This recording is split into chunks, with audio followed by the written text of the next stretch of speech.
So the question here is asking whether or not double hashing uses linked list. And so I'm going to underline this because that's important, and linked list is also important. And so let's see what we know about double hashing. We know that there are two hash functions.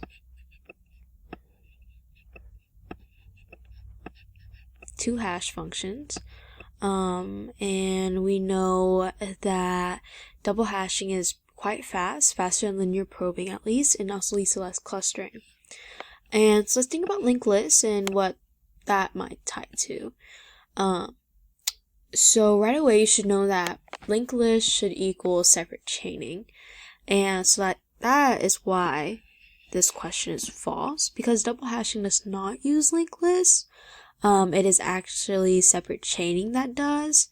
And so with that method, no data gets overwritten, and the table, you can kind of just add as much as you want to the table basically, because new nodes will just be created, and that is where you'll be using your linked list. So yeah, that's why it's false.